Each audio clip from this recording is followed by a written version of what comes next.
Hello, folks, and welcome to the Power of People podcast, episode 8. This is Mark Erlenwein, principal of Staten Island Technical High School in New York, and I am joined by my co-host and friend. I'm Bob Wolf. I'm the founder of Hope the Students Bridge to Business and Hope Skills presentations called Human Interaction, Knowledge Applied Skills. Mark, it's fun being back again without masks. I was kind of wondering what it would look like if we did this with masks, but I didn't think it was appropriate. And especially on a podcast like this, I'm so glad I never got to that. Right. But it's really great to be back. We do this podcast with the simple fact that we want you to realize that you never succeed at anything in life by yourself. Bob Wolf's theory of success says it best, and individual success is always the result of a group effort. And that effort that we're talking about is what happens when you take the power of people and make it work for yourself. Absolutely correct. And frankly, we're going to talk a little bit about first impressions. And let's start by saying there are 5 ways you make a first impression. We all make a first impression 5 ways. 1, in person. 2, on the phone. 3, in writing. 4, with technology. And 5, by reputation. All 5 ways are extremely important as we move through our life and we meet new people. Yeah, and making a first impression, I don't think gets enough attention in terms of the skills that we're talking about as skills that can be refined and practiced and really thought about. And I know you and I both in our careers and our personal lives have thought a lot about what that first impression is like when people get to meet us, no matter what the medium is, if it's in person, on a telephone, via a Zoom or video chat. You have to really think about what that's going to look like, sound like, hear, smell like in some cases. All the senses count, and what's actually said and done during those first moments all count. Well, I put together quotes and theories and concepts over the 21 years. And this particular quote is a great way to start this session off on first impressions. It says, "The impact we make on the lives of others is significant, no matter how much or how little time we spend with them." Powerful quote. That's a very, very powerful quote. I want to reiterate that. So the impact we make on the lives of others is significant, no matter how much or how little we spend with them. And when the time that we're talking about with them, that first few moments is pivotal. So what are some of those 5 different ways in which people make that first impression and really, most importantly, make a strong first impression? And what are some of the things that you just want to avoid altogether? Well, I've got a couple of stories, and I think maybe tonight we should share some personal experiences that we've had when we've made a first impression with someone and get the listener to realize that they're doing the same thing every single day, whether they know it or not. The key is we want them to know how to make a positive first impression. I'm going to start off with a no-no. What you don't do, and this is for people that are going to be taking interviews, whether they be part-time jobs or full-time jobs or internships or even a college interview. A very dear friend of mine was an executive at Citibank, and she was interviewing a young applicant who had just come in, sent the resume in, a beautiful resume, great grades from a very good college. And this applicant walked into her office, and my friend's name is Arlene, and sat down to have the interview. And they just did ancillary conversation, breaking the ice. How are you? Nice day. Thank you for coming in. And they began the interview. And with that, the interviewee, young lady, bent over because Arlene heard what she thought was a phone ringing. And the applicant bent over, picked up a mobile phone, put it to her ear and said, "Excuse me," to Arlene. No, to her friend on the phone. "No, I can't right now. I'm in the middle of an interview. I think we'll have to talk later." And she said to Arlene, she put the phone back down again and came back to the interview and said to Arlene, "Okay, let's continue." And Arlene looked at her and said, "Yes, you may continue and leave." And the young woman looked at her and said, "Excuse me?" And Arlene said, "How dare you take a cell phone out in the middle of an interview with me, looking for an executive position with this big bank. The woman was stammering and stuttering, making excuses. So Arlene said, just get out. I'm not interested in talking with you. So the no-no is when you take an interview and you make a first impression, leave your phone off or leave it in the car, which is even better. So that no-no is something that we want people out there looking for those first jobs, looking for those internships or applying for colleges.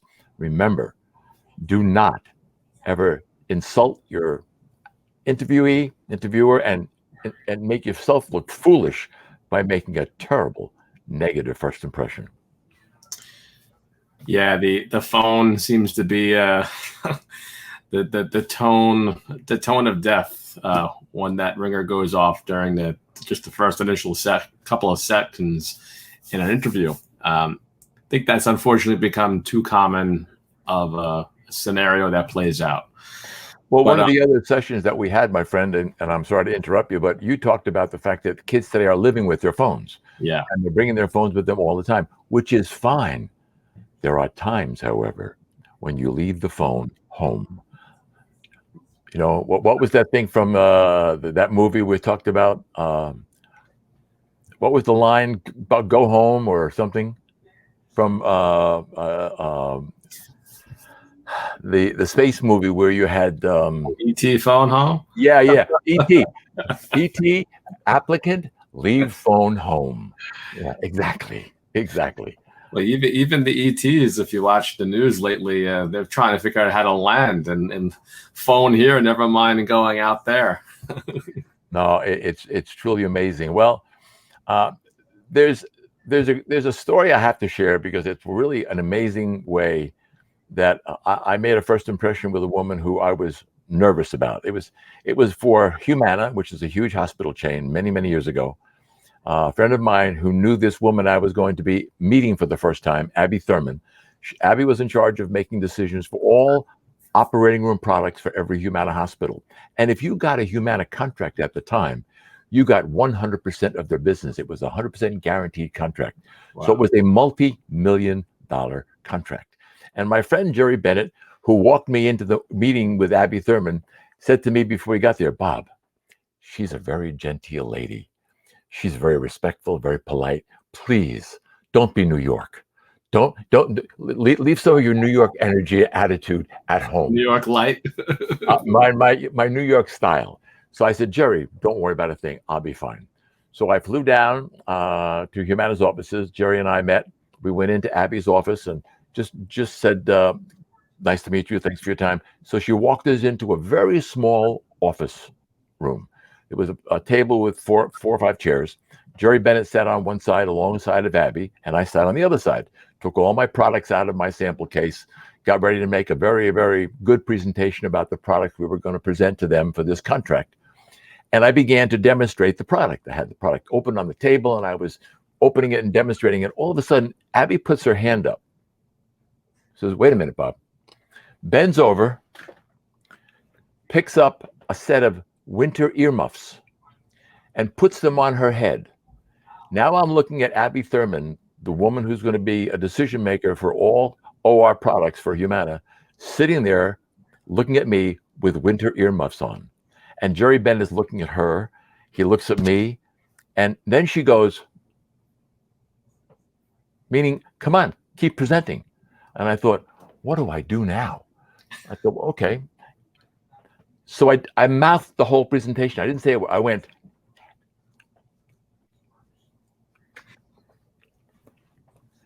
So I did that for about 20 seconds. And all of a sudden, Abby smiled, took the earmuffs off, put them back down, and said, go ahead, Bob. I gave my presentation. Jerry Bennett I thought he was going to faint, as a matter of fact, because he couldn't understand. I didn't understand what she did. Well, what happened when that first impression was made that way? It turned out that we got the contract for that multi-million-dollar piece of business. However, because I handled myself professionally and respectfully to a woman who Jerry said was refined and very elegant and very professional, Abby and I became very good friends. And at every AORN meeting nationally that we had, Abby went to dinner with me alone. I was the only person she ever did that with. Well, sometimes when you're meeting people for the first time, you have to read their reactions to you. You read their body language. You read their eye contact. You read their energy level. So that first impression story stands out in my mind because many of the salesmen or most other people would not have known to do what I did. But I did that only because I had a lot of experience. And making a first impression is something, it's a skill. The more you do it, you have different experiences on different circumstances. You make yourself confident to react the way the people are with you are reacting to you. So that's one story. And I think you probably have some others, and I'll share one more with you later on. But Abby Thurman's story, I've told several times, gets a chuckle from everyone who hears about it. That's pretty wild. But it goes to show, reminded me of something our students told our faculty and staff in terms of giving feedback about what's really most important to them. You know, the content is the content that our teachers teach. The product that you were selling from Humana was the product. Sounds like the product sold itself, and it was sold a while before you arrived that day. And what our students told us is what matters most to us is our connection to you, the teacher, versus the content that you, the teacher, is presenting to us.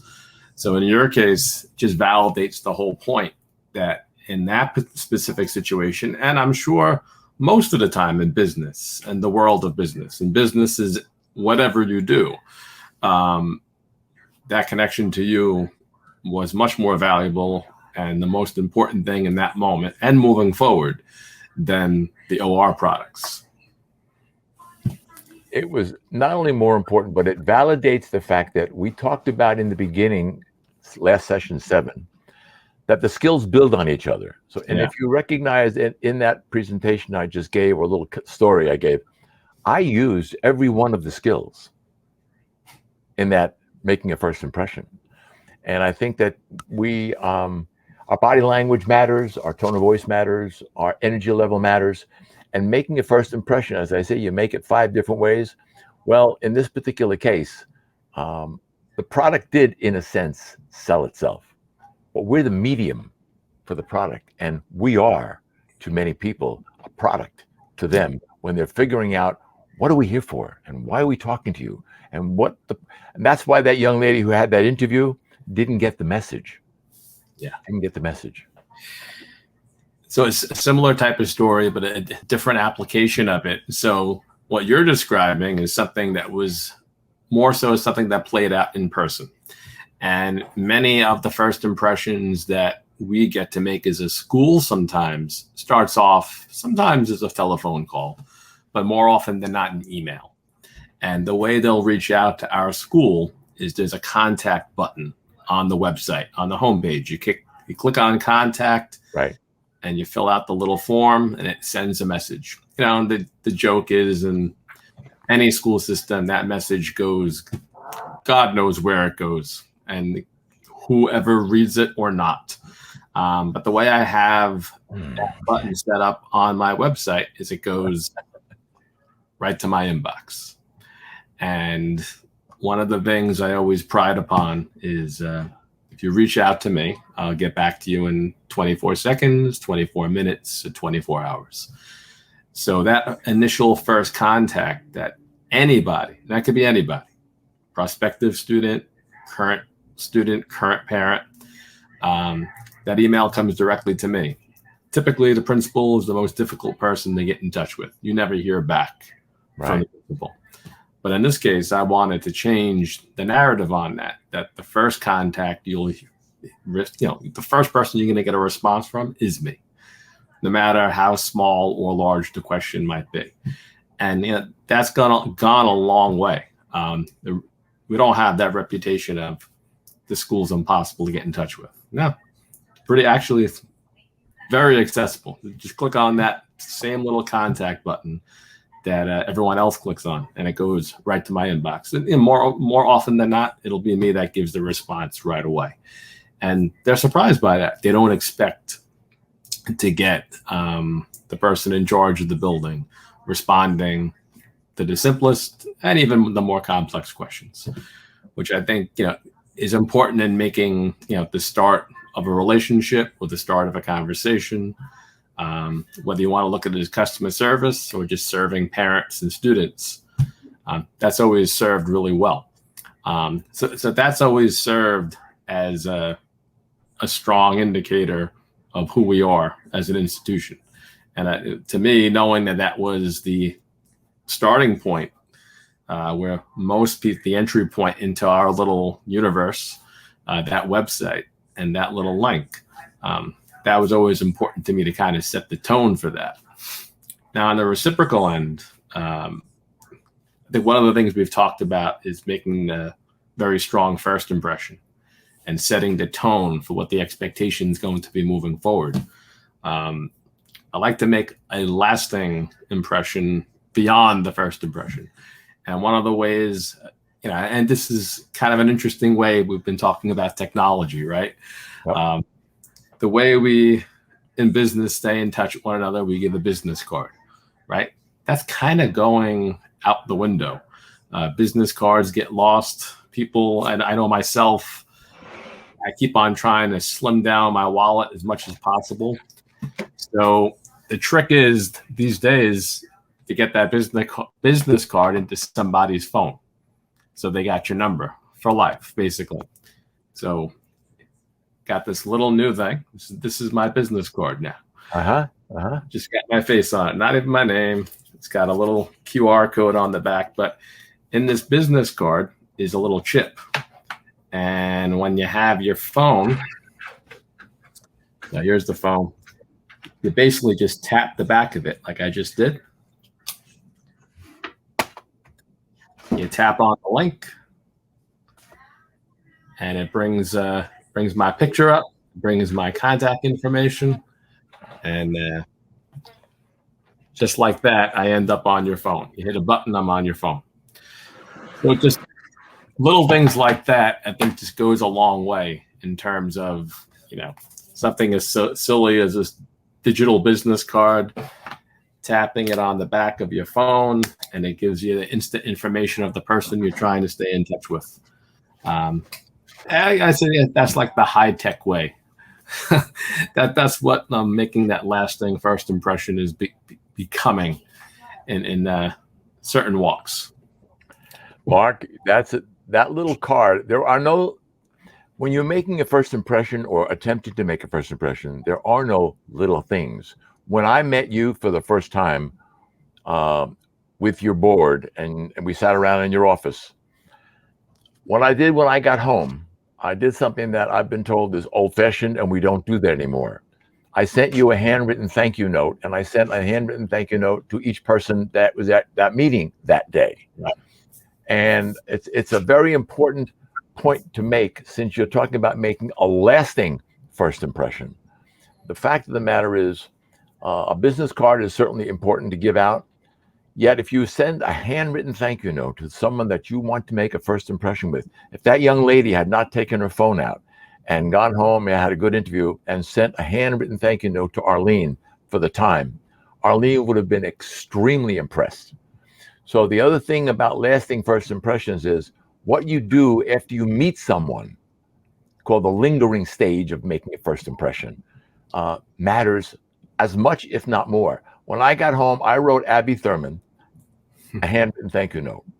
And I drew a little picture of earmuffs on the inside of that thank you note. And I said, I wasn't expecting that, but I thought I would handle it in the best way to use your sense of humor to help build the relationship. And when we first had dinner together, she said, I was shocked that you did what you did. Most salesmen would not have done that. So the fact of the matter is, a business card today is an important way of getting someone to remember who you are. One of the best ways to do that is to invest 59 cents, I think it is. Go buy a thank you note card or make one up yourself if you're creative. Write it out, say thank you for your time. I appreciate your interest in what we're talking about, and put it in the mail. Because 4 days or 5 days later, you appear again in person with a handwritten note that says thank you for your time. And that brings back the positive thing that you did during the first impression. Right. You met in person. So the lingering fact of putting your business card into a little thank you note card or just saying thank you. And when I walked into your office, I don't know, a month or two after we had our meeting for the very first time, I saw on your desk my business card. That's right. And I said, Mark, what is that? And your comment to me was, if I'm not mistaken, I've never received one before, Bob. Right. And I said, what? You're the principal of one of the top schools in the state and the country, and you've never gotten a thank you note? So one of the things I want the listener to understand is certain old-fashioned ways of doing things. Students have said to me, Bob, that's old-fashioned. We don't do that anymore. We send an email or we send a text. And frankly, emails can be deleted by accident or intentionally or by mistake. Someone always opens an envelope when they've had a handwritten envelope addressed to them by someone with the return address on there that they just met. So making that first impression, it needs to be followed up with something that has you stay in that person's mind days and weeks after you made that first impression. So right. The impact we make, on the lives of others is significant, no matter how much or how little time we spend with them. Well, the time we spend with them is important. What matters, what do we do after that? And your business card idea with your picture on it and a little device on the back for them to scan it, and my thank you note cards, which I still send out, they make you stand out. Right. A Bud person. And a Bob Wolf Bud person is someone who is better, unique, and different, which is what we strive to be when we're trying to get the power of people to reflect positively on us and help us. I think that's the point, is to be authentic to yourself, to stand out in whichever way that's going to be relatable to the person who you're trying to leave an impression upon. Like, I'll never forget the thank you notes I received from you. I still have all of them in my collection.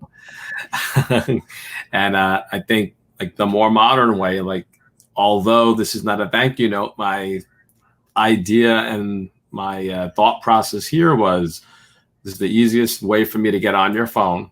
And this kind of leaves a lot of people jaw dropping, because although there's a little thing you can scan on the back, by tapping the phone, the image comes up automatically. And their immediate question is, how do I get one of those? And I'm like, well, we're going to talk in a couple of days and I'll give you the link so you can order one for yourself.